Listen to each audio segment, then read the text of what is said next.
नमस्कार, मैं हूं नीलू। तो ईरान और अमेरिका के बीच तीसरे दौर की बातचीत संपन्न हुई। चौथे दौर की बातचीत आगे बढ़नी थी, लेकिन अब बताया जा रहा है कि इस चौथे दौर की बातचीत को टाल दिया गया है। अब ये कब होगा किसी को कोई पता नहीं, कोई तारीख नहीं दी गई है, यानी आगे कब होगा अनिश्चित काल के लिए इसे टाल दिया गया है। अब इसके पीछे की वजह आप समझिए, और इसके पीछे की वजह को तलाशने की कोशिश भी लोग कर रहे हैं कि क्या ये समझौता होगा भी या नहीं होगा। बातचीत करने के लिए मयंक मेरे साथ जुड़े हुए हैं। मयंक, 3 दौर की बातचीत लगा कि हाँ ठीक है, इस पर कुछ ना कुछ एक राय बनेगी, कुछ समझौता होगा, कुछ इसके निष्कर्ष निकलकर सामने आएंगे, लेकिन चौथे दौर की बातचीत से पहले जो तारीख को टाला गया है, अभी तक तारीख नहीं रखी गई है, इसके पीछे की वजह आप क्या देख रहे हैं? क्या इसके पीछे देखिए, हो मैं सकता है? अपनी इस बातचीत की शुरुआत जो है वो खामेनेई जो है सुप्रीम लीडर, इनकी एक बात से करना चाहूँगा।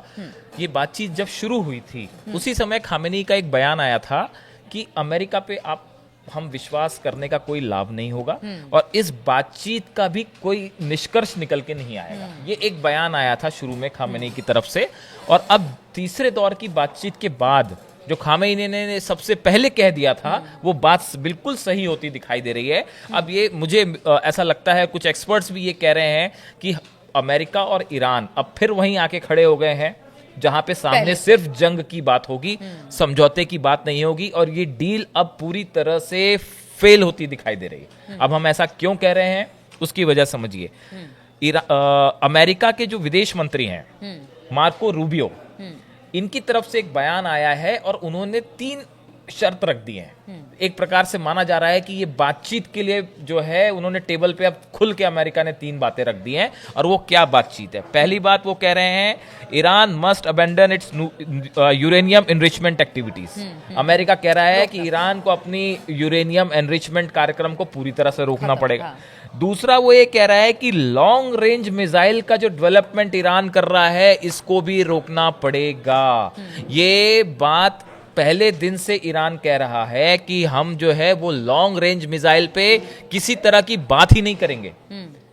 अमेरिका ने पहले लॉन्ग रेंज मिसाइल को लेकर अमेरिका ने पहले कुछ नहीं कहा, लेकिन अब ये बात निकल के सामने आ जा रही है कि वो लॉन्ग रेंज मिसाइल कार्यक्रम भी रुकवाना चाहता है। तीसरी बात, अमेरिका ये चाह रहा है कि अमेरिकन इंस्पेक्टर्स जो हैं वो ईरान में जाएं और वहां की न्यूक्लियर फैसिलिटीज की जांच करें।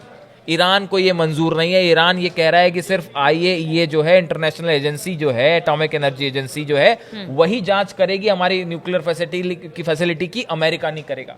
तो ये जो 3 बातें निकल के सामने आई हैं, इसके बाद ऐसा लगता है कि पूरी तरह से ये जो चौथे दौर की बातचीत थी, देखिए ये कैंसिल होने की कई सारी वजहें बताया गया कि इसमें कई टेक्निकल रीजंस हैं और जिस पे अभी चर्चा होनी है आगे, उसकी वजह से ये जो है डील अभी मतलब चौथे दौर की बातचीत नहीं होगी। लेकिन जो अंदर खाने से बातें निकल के आ रही हैं वो इस ओर इशारा कर रही हैं कि अब अमेरिका और ईरान के बीच एक बड़ा डेडलॉक खड़ा हो गया है, जिसको सॉल्व करना फिलहाल मुश्किल नजर आ रहा है। देखिए, अमेरिका की तरफ से जो बात कही गई, they have to walk away from sponsoring terrorists, they have to walk away from helping the Houthis in Yemen, and they have to walk away from building long range missiles that have no purpose to exist other than having nuclear weapons, and they have to walk away from enrichment। ये कह रहे हैं America के विदेश मंत्री, secretary of states Marco Rubio. तो अब वो ये कहना चाह रहे हैं, देखिए अमेरिका जो है, इसीलिए जो शुरू से ईरान, हम बार बार अपने वीडियो में कह रहे थे कि खामेनेई जो है वो बड़ा फूक के हर कदम रख रहे हैं, और अब्बास अराक्ची जो विदेश मंत्री हैं वो भी इस पूरे मामले में बड़े सधे नपे तुले अंदाज में कदम उठाए जा रहे थे। और शुरू से ईरान के एक्सपर्ट्स ये कह रहे थे कि अमेरिका की बातों पे ज्यादा विश्वास नहीं किया जा सकता, और वो इसीलिए क्योंकि ये शर्तें अमेरिका ने एक बार सामने रख दी है। ये सिचुएशन कुछ वैसा ही है जैसे नेतन्याहू ने जो है बंधकों की रिहाई के लिए और सीज फायर के लिए कुछ ऐसी शर्तें लगा दी थी जो कि मंजूरी नहीं थी। नतीजा क्या हुआ? सीज फायर खत्म हो गया। तो अब ये जो शर्तें सामने आई हैं, देखिए ईरान का कहना ऐसा है कि भाई हमको अपने सिविल प्रोग्राम के लिए यूरेनियम एनरिचमेंट कार्यक्रम हम शुरू रखेंगे, हम अपना जारी रखेंगे, हम उससे अपनी सिविल जो न्यूक्लियर एनर्जी है वो बनाना चाहते हैं। अमेरिका का कहना ऐसा है साहब कि आप अपना प्रोग्राम बंद कर दीजिए, आपको यूरेनियम बाहर से आयात करना पड़ेगा, इंपोर्ट करना पड़ेगा अपने सिविल प्रोग्राम के लिए। ईरान को ये मंजूर नहीं है। ईरान कह रहा भाई हम एक सॉवरेन कंट्री हैं, हम एक आजाद देश हैं, हम एक संप्रभु देश हैं और हमको अपना एनरिचमेंट प्रोग्राम, हम उससे बम नहीं बनाएंगे। आप आके आइए, उस पर इंस्पेक्शन कर ले, हम उससे उतना ही यूरेनियम एनरिचमेंट करेंगे जितना कि 3.67% जिसकी जरूरत होती है सिविल न्यूक्लियर प्रोग्राम के लिए। लेकिन अमेरिका जो है उसका कहना ऐसा है साहब हम किसी तरह का आपको एनरिचमेंट का प्रोग्राम करने ही नहीं देंगे, एनरिचमेंट करने ही नहीं देंगे। ये एक ऐसी चीज है जिसको लेके जो डेडलॉक खड़ा है वो आज भी वहीं पर है, वो वही है जहां से शुरू हुआ था। हाँ।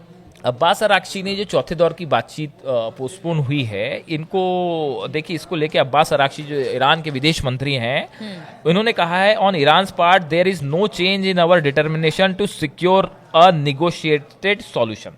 मतलब हमारी तरफ से पूरी कोशिश है कि इसकी बातचीत से ही इसका हल हो जाए। We are more determined that ever to achieve just a balanced deal guaranteeing an end to sanctions and creating confidence that Iran's nuclear program will forever remain peaceful while ensuring that Iran's rights are fully respected. इनका कहना ऐसा है साहब कि हम जो है ये चाहते हैं कि निगोशिएशन से, बातचीत से ये मसला खत्म हो, लेकिन हमारे जो अधिकार हैं वो हमारे पास रहे और एक रिस्पेक्टफुल डील होनी चाहिए, इक्वल लेवल की डील होनी चाहिए। ऐसा ना हो कि आप हम पे दबाव बनाएं। लेकिन अब ये जो इनरिचमेंट को लेके जो प्रोग्राम, जो बातें सामने आ गई है, अब इसमें देखिए मिसाइल वाला अमेरिका की शर्त एक प्रकार से आ गई है कि उनका कहना ऐसा है कि लॉन्ग रेंज मिसाइल भी आपको खत्म करनी पड़ेगी। अब आपको यही चीज गजा में भी हुआ था। अगर इजराइल से बातचीत हो रही थी, हर समय बातचीत को लेकर जो सीज फायर बीच में हुआ कि उसमें कुछ ना कुछ एक क्लॉज लगा दे रहे थे बार बार, इसीलिए वहां पर बात डिरेल हो गई, बातचीत आगे बढ़ी। वैसे ही कुछ यहाँ पर भी देखने को है। देखिए, जब तक अमेरिका और ईरान के बीच में एक दूसरे पे कंप्लीट ट्रस्ट नहीं होगा तब तक ये डील, ट्रस्ट कभी था ही नहीं। और देखिए, ये जब तक ट्रस्ट, विश्वास पैदा नहीं होगा तब तक ये डील होना संभव ही नहीं है। अब देखिए, डोनाल्ड ट्रंप की तरफ से एक बयान आया है जिसका आप जिक्र कर रही थी मेरे से, any country or person who buys any amount of oil or petrochemicals from Iran will be subject to immediate secondary sanctions. बिल्कुल। अगर ट्रंप का कहना ऐसा है कि अगर किसी ने भी ईरान से कोई ऑयल खरीदा या पेट्रोकेमिकल खरीदा तो हम उसके ऊपर जो है सेकेंडरी सैंक्शंस लगा देंगे। और यही चीज चीन के साथ भी हो रहा है, क्योंकि चीन सबसे ज्यादा, अगर उन्होंने ये आदेश भी दिया है कि जितने all purchases of Iran oil and petrochemical products must cease immediately. उन्होंने कहा है कि ईरान की तरफ से जितना व्यापार हो रहा है उस सब पे रोक लगा दीजिए, प्रतिबंध लगा दीजिए। देखिए, ईरान जो है वो 1.7 million barrels per day crude oil जो है वो प्रोड्यूस कर रहा है। और इसमें से गौर करने वाली बात है कि 80% जो इनके शिपमेंट्स होते हैं वो चाइना जाते हैं प्राइवेट रिफाइनरीज में। और इसी वजह से एक बड़ा सैंक्शंस अमेरिका ने उन रिफाइनरी पे लगाया है जो चीन में है और या फिर ईरान की ऑयल्स जो है वो उसमें रिफाइन करने का काम करती है। तो अमेरिका ने चीन की उस कंपनीज पे बैन लगा दिया है जो ईरान से ऑयल ले रही हैं, उसको रिफाइन कर रही हैं। तो अब देखिए, इस हालात में फिलहाल तो ये जो टॉक्स जो हैं, ये चौथे दौर की बातचीत भले टाइम टेकिंग हो, लेकिन ये भी तो है मयंक, आप एक तरफ से बातचीत कर रहे हैं, दूसरी तरफ से सैंक्शन लगाने की बात करें, कह रहे हैं कि जो भी ईरान से तेल खरीदेगा उस पर हम जबरदस्त तरीके से टैक्स लगाएंगे, जो भी है। मतलब इस तरह के बयान ट्रंप की तरफ से दिए जा रहे हैं। ऐसे में अगर हमने कहते हैं कि विश्वास नहीं है तो यही सब शायद इसके पीछे की वजह यही सारी चीजें। हाँ, इसीलिए जो है वो एक सोशल मीडिया में एक ऐसा बात चलती है कि जितना ट्रंप ईरान को समझते हैं या जितना ट्रंप खामेनेई को समझते हैं, उससे ज्यादा खामेनेई जो है वो ट्रंप और अमेरिका को समझते हैं। इसीलिए ये कहा जाता है कि इस पूरे मैटर में बहुत से एक्सपर्ट्स ये कह रहे हैं कि ईरान के एक्सपर्ट्स शुरू से जो है वो अमेरिका पे इस डील को लेकर विश्वास करने को राजी नहीं है और कुछ ज्यादा आगे होता दिख नहीं रहा है। और अभी चौथी दौर की बातचीत खत्म है, ये आगे कब होगी, कैसे होगी, ये पूरा मामला एक बड़ी जंग की तरफ फिर से मुड़ता दिख रहा है। बिल्कुल। अब देखिए, चौथे दौर की बातचीत में लग रहा था कि कोई रास्ता निकलेगा, हल निकलेगा, लेकिन अब ये चौथे दौर की बातचीत ही नहीं हो रही है। अब ये कब होगी, कैसे होगी, क्या इसके बाद भी कोई हल निकल पाएगा, ऐसा तो अभी फिलहाल तो दिखाई नहीं दे रहा है।